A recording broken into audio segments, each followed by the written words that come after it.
You have your slides up. Awesome. Um, can you turn on your audio and there we go.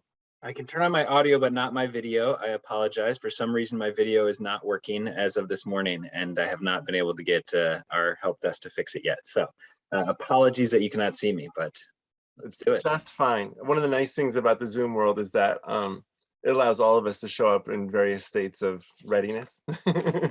It's really great. Okay, so here's your introduction.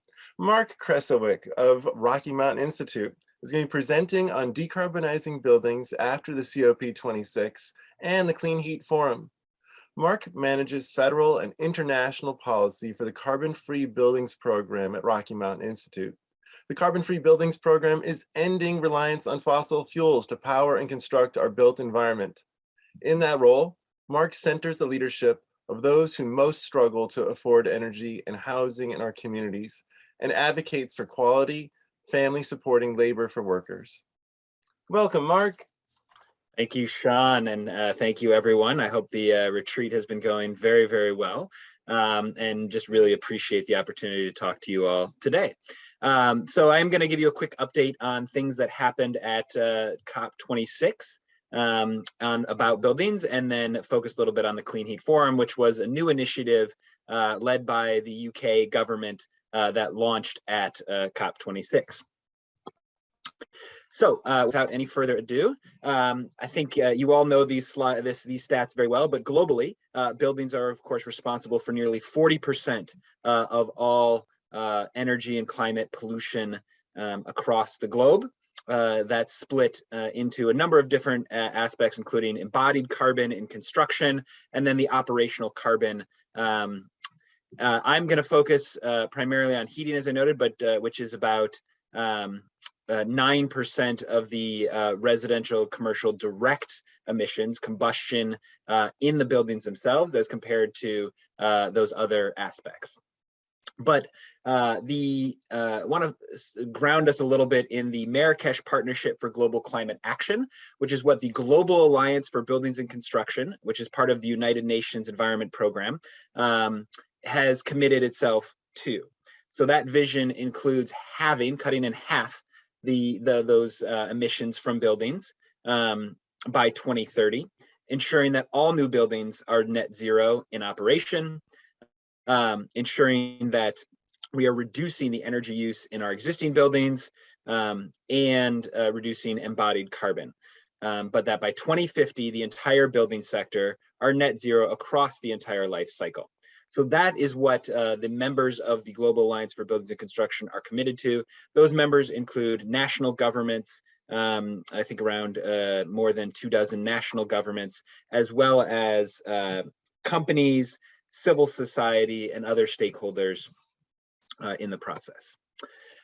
On November 11th at COP26, there was one of the first ever cities, regions, and built environment days. So it had been more than 5 years since a conference of the parties to the international climate change process, climate protection process, actually focused on buildings. So this was an exciting moment that there was an opportunity to focus specifically on buildings. A lot more of the attention has gone to other sectors, other things, but again, this time around, they focused on buildings a little bit.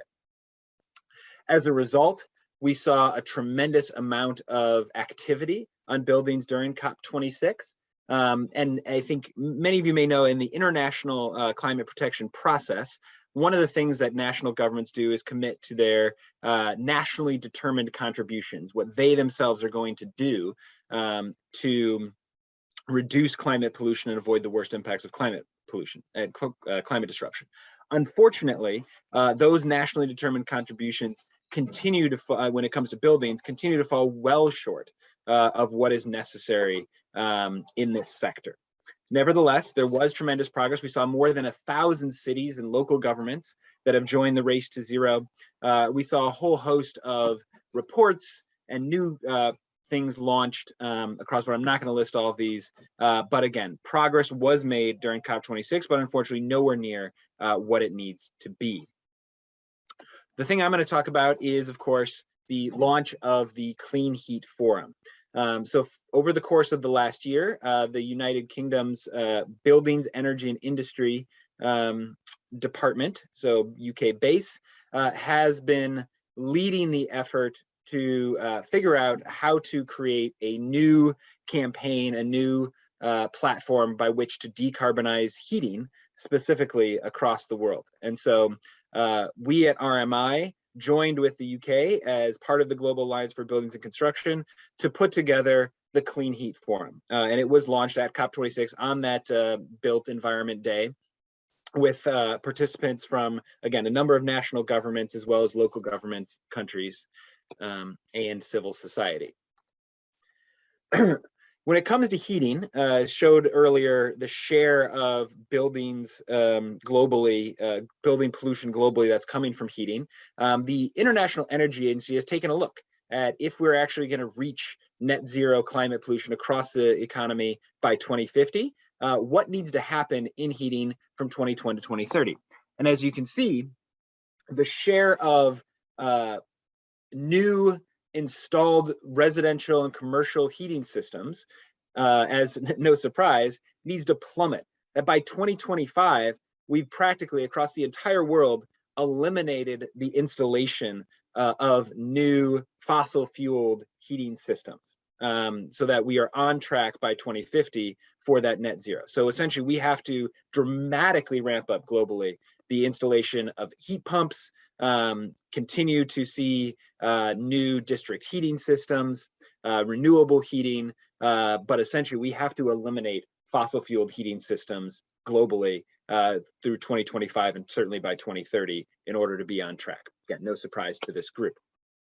So that's what the Clean Heat Forum is going to do, working with a number of national governments, companies, and civil society to shape and exchange best practices for heating and for clean heating, to start co-creating and sharing information about the standards and regulations across countries that need to be put in place in order to achieve that phase out of fossil fuels and ramp up those clean heating technologies, and start to make the case for action by other parties who aren't part of the Clean Heat Forum. That will include a call to action, which I'll talk about a little bit more, and that the Clean Heat Forum intends to launch by the G7 coming up here in May, the G7 meetings. Here are some of the initial members of the Clean Heat Forum. Again, they include a number of national governments, and there are a number of observing national governments as well that haven't formally participated in the Clean Heat Forum yet, as well as local governments and organizations. So we're structured within the Global Alliance for Buildings and Construction with two working groups.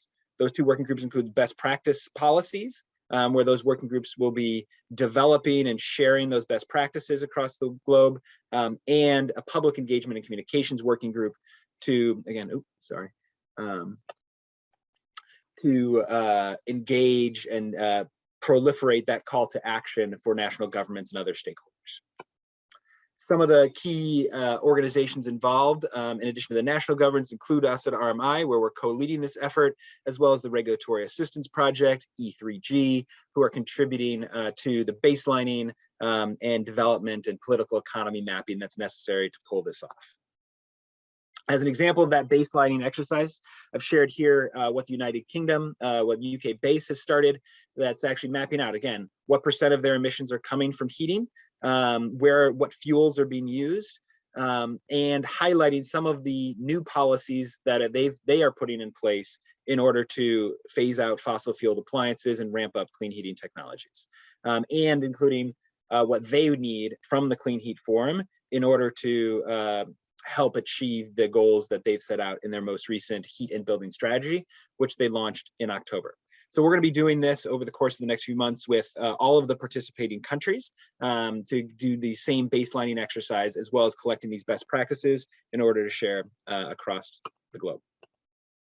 To give you an example of some of the recent commitments that we've seen, certainly Scotland and the United Kingdom's heat and building strategy, which I just mentioned, sets that goal of phasing out fossil fueled appliances and furnaces by 2025 and 2030, respectively, between Scotland and the UK as a whole, and a new program to subsidize and provide incentives for heat pumps and other clean heating technologies. The coalition government, when it was being formed last year, agreed that all newly installed heating systems must be operated with 65% renewable energy by 2025. So starting to get to that phase out of fossil fuels for heating. And then I'm going to talk a little bit about the European Union's new proposed energy performance of buildings directive. So this was just published in the December 15th. And includes a number of elements. And again, this is across the entire European Union. It's not yet final, but this is what the EU is proposing to do. So this includes essentially that all new buildings have to be zero carbon, zero emissions, starting in 2030 across their entire life cycle, again, not just heating. They will put in place building performance standards like many cities and the few states across the country here in the United States are putting in place, where you've got to gradually ratchet up your performance in existing buildings. No fossil fuel subsidies, so no more subsidizing fossil fuels after 2027.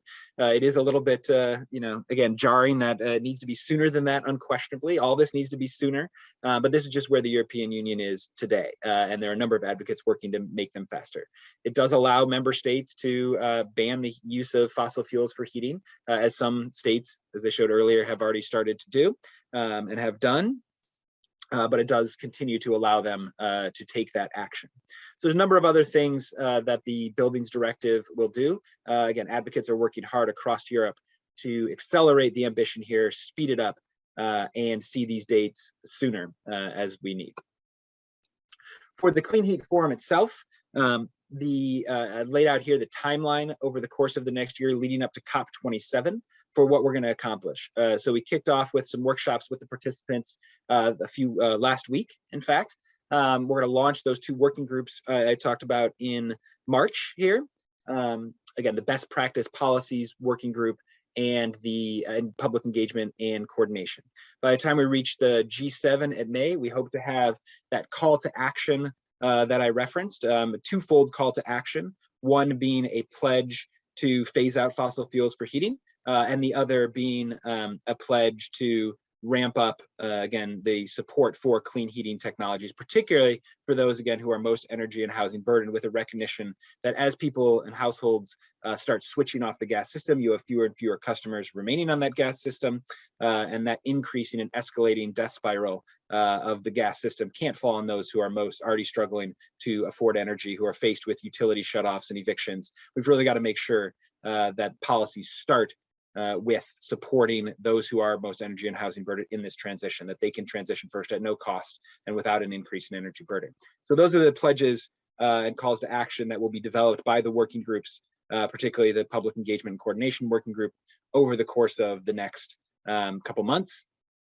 That will include the best practices workshop, where RMI, E3G, RAP, and the participating national governments will compile and share some of those best practice policies across the globe with the Global Alliance for Buildings and Construction as part of the annual assembly coming up. Leading up to recruitment of additional members to support those calls to action, to participate in the Clean Heat Forum, so that as we convene again at COP27 in November, that we have seen that momentum expand across the globe to additional countries pledging to phase out fossil fuels in their heating systems and ramp up those clean heating technologies. And so with that, I'll pause and stop for questions, discussion, other perspectives from folks who want to weigh in here on what needs to happen. I see a few questions in the chat that I can take right now.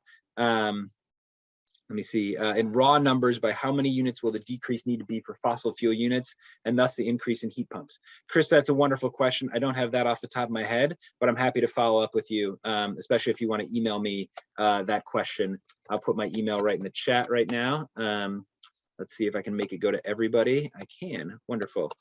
So there's my email for everyone. If you want to follow up with these questions, again, apologies, I don't have that right off the top. Will the Clean Heat Forum propose a refrigerant global warming standard example given 350 that would phase in on a certain year? It's a great question. There is a counterpart to the Clean Heat Forum that's working on cooling that does have a refrigerant component to it that I'm sure the Clean Heat Forum will align with when it comes to refrigerants used in heat pumps. So there is a corollary effort. I don't know, again, what the exact standard that effort is using, what the Clean Cooling Initiative is using, but that definitely will be used for refrigerants going forward. And then a question about the 30 worst performing buildings that the EU is targeting. It's a great question. I will follow up with the European Climate Foundation and our partners in Europe to figure out whether it's the year of construction or year of last building permit. My guess is it's probably the year of last building permit, but I can find out for sure. It's a fantastic question.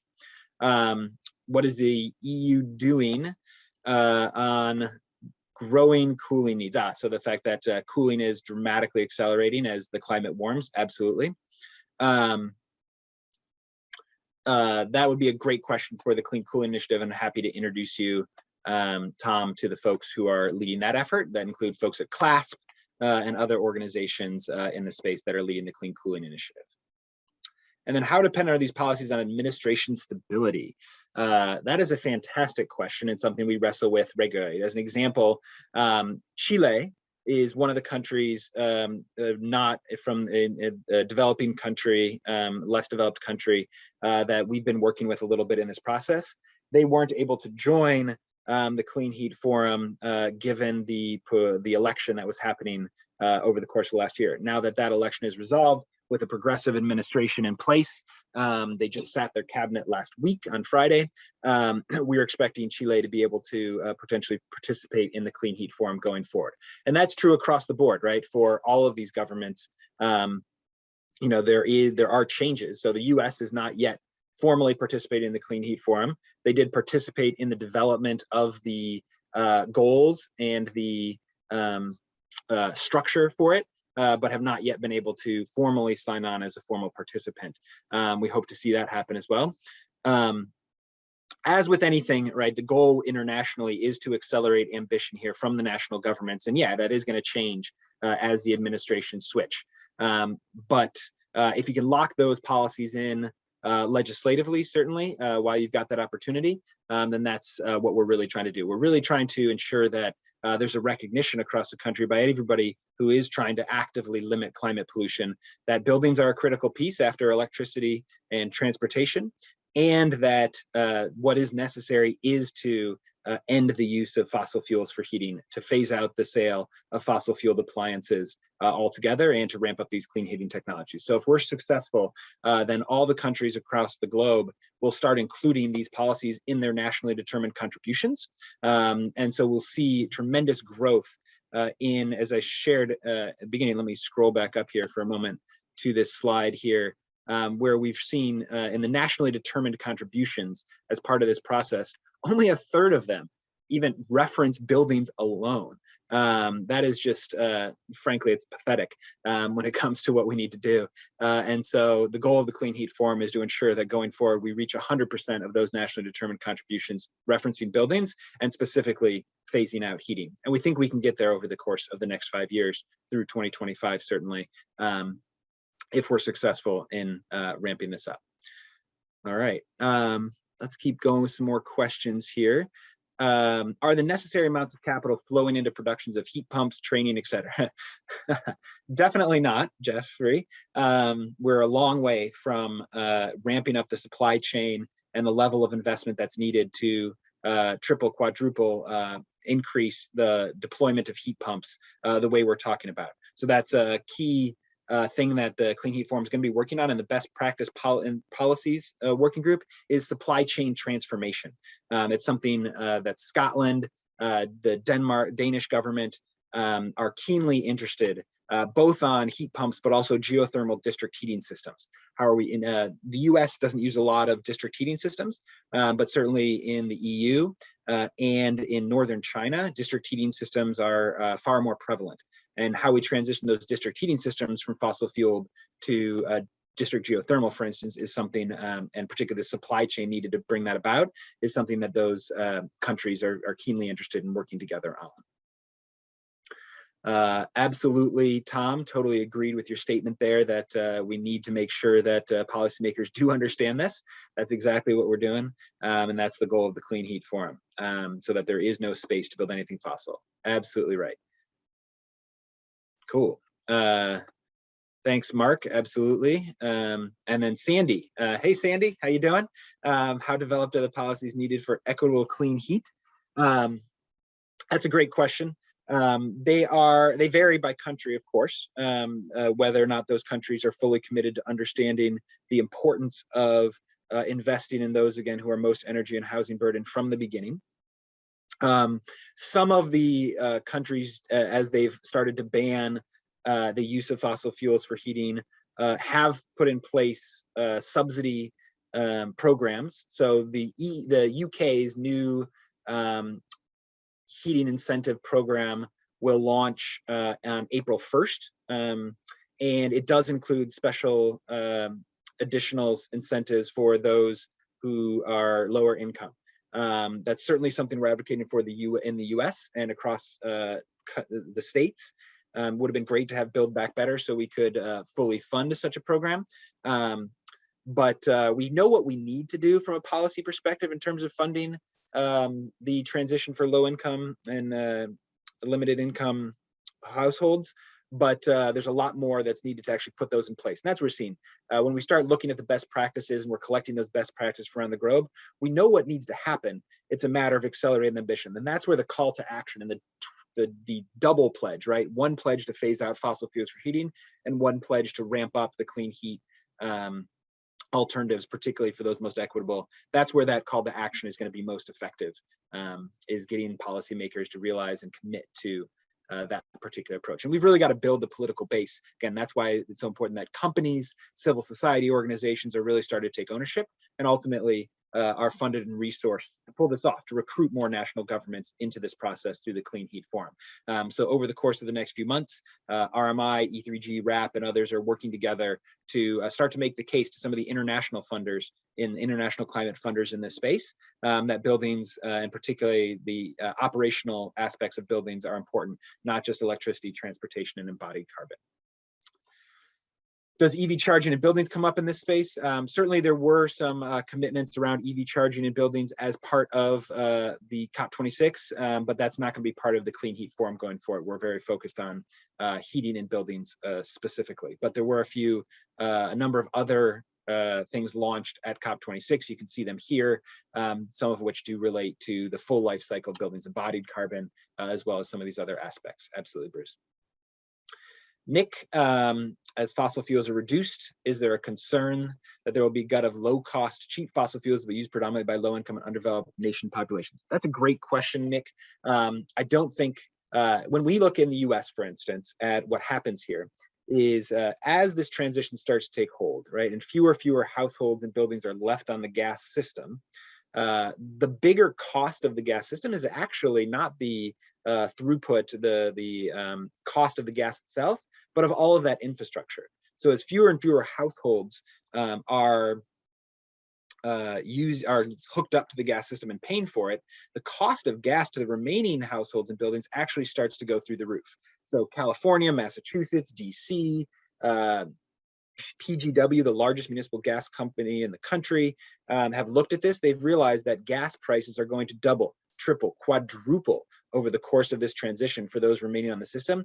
That is why it is absolutely so critical to ensure that those households that are, again, already struggling to afford energy housing are first off the system, making those rebates available, making those programs available to those households at no cost. My personal goal over the course of the next 10 years in the US is to leverage over $800 billion for the 26 million households under 80% of their area median income in the US today that are burning fossil fuels, right? There are 26 million households in the US under 80% of their area median income that are currently burning fossil fuels. We need to focus there, ensure that they have access to whole home comprehensive retrofit approaches that include health and safety repairs, efficiency, electrification, all at once for those households. So if we're able to transition them off first, that escalating gas death spiral, those of us who can afford to transition right now will be able to switch off and have the incentive to switch off as gas prices start to go up. Globally, I think it's going to look fairly similar, right? That is a fairly localized approach. but we don't see a major glut of fossil fuels, for instance, going to low-income countries. But it's also important the Clean Heat Forum really does center the less developed countries in this process. So Chile, as I mentioned, we're trying to make sure they can fully participate, but Armenia and Jordan are two examples of folks who are already countries that are already participating that can bring that perspective to this transition. Sunk costs for utilities. I certainly don't have time to go into that right now. I'm sure there are other wonderful parts of this retreat on the gas transition. There's 10 states across the US that have already started some form of gas transition planning. Absolutely, Sandy, energy efficiency is integrated into the heat decarbonization efforts of the Clean Heat Forum. In addition to phasing out furnaces and fossil fueled boilers, let me see if I can bring us back to the energy efficiency is absolutely part of the best practice policies that we're talking about. So absolutely. With that, has the forum also looked at DHW? Sean, I see you again, and I know we're coming right up on my time, so I'll skip that one. No, go ahead. Anything else? That's my partner. He really wants that question answered. All right. Energy and water saving. So again, the nexus between energy and water. We are absolutely looking at, does cover both space and water heating technologies. So not just space heating, but space and water heating technologies. So we will be getting into heat pump water heaters, some of the other great technologies available to reduce heating load and clean up the heating load as well. So definitely something we're going to be looking at. One of the things I thought was sophisticated about your comments, not that all of them, but woo, fantastic presentation on the global lay of the land. And so you were speaking about 80% AMI. That is in affordable housing, the threshold for moderate, I think, as you know, but not many people do speak with the area median income threshold in mind. The way that people are trained in affordable housing understand that the funding is set up for 30 to 60% AMI as what we consider standard regulated affordable housing, and first-time loans are for 80 to 120% AMI. So as you are in conversations with others, are people being responsive to that approach? You're not just saying this as an independent person within RMI, you're speaking on behalf of a certain consensus, it sounds like, that I was using 80% area median income as a threshold for below which there's insignificant or 100% subsidies. Can you speak a little bit? I think that's what we're trying to get to, certainly, Sean, is a threshold that does cover a reasonable percentage of the population who really are struggling. I mean, an 80% AMI probably, frankly, isn't even low enough of a threshold. It probably needs to be higher, given what people are struggling with. One of the good developments we have seen in this is the Weatherization Assistance Program historically has used 200% of the federal poverty level, which is, frankly, Alabama, sure, interesting there, but in California, right, totally irrelevant. Exactly. And so one of the things WAP just did was revise and allow, it's because HUD, as you noted, uses 80% of AMI. WAP has now allowed their services to flow to anybody who is living in a HUD assisted property. So we are starting to see more flexibility and alignment of those eligibility requirements. And that's critical, right? If we're going to get the resources to those who most need it, programs need that flexibility and alignment across their eligibility thresholds, so people don't have to navigate 2 or even 3 different thresholds and processes. So one of the things we are advocating for is that one-stop shop approach, right, where all these programs are aligned. California LIWIP is probably the best example across the entire country of a program that really does align multiple funding streams and multiple different measures going forward. So you're doing pretty well there. We certainly have a lot more to do across the country to learn from best practices like LIWIP. Okay, well, thank you, Mark. That was fantastic and informative. Thank you for handling the questions so effectively. And I'm going to transition with your permission. Thank you. Really?